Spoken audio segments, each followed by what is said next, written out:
Democratic candidates for president descended on Detroit for the NAACP Forum at Cobo. 7 Action News reporter Brian Abel was there and brings us the highlights.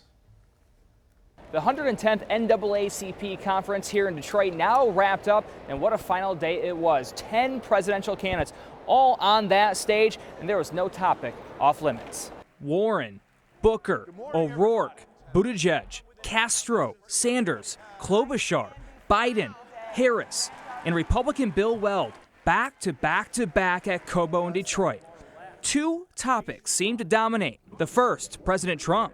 A president like this doesn't even come within cheating distance of the Oval Office if everything's going along okay in our country.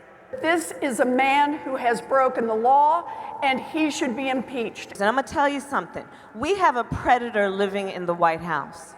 The second, criminal justice reform. We now have more African Americans under criminal supervision than all the slaves in 1850. That too often times, if you're especially a young black man in this country, that you're treated differently at the hands of police. We have to admit that this criminal justice system is racist and go from there. I think we should shift the whole focus from what we're doing in terms of incarceration to rehabilitation. With some lighthearted moments in between. Welcome, you're very tall. Come.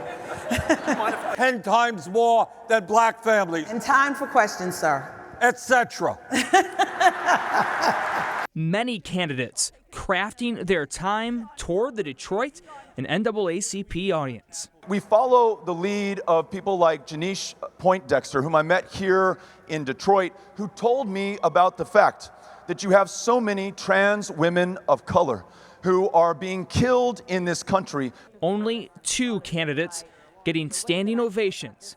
Audience reaction mixed. I like Elizabeth Warren's plan. I like that she has an idea for all of us, for black people, for white people, for all people. I was very thankful that they would come out here and not only talk about African American issues, but also talk about other issues. And this serves as just a preview for folks here in Detroit, because 9 of those 10 candidates, they're going to be right back here for the CNN debates. In Detroit, Brian Abel, 7 Action News. Thank you, Brian.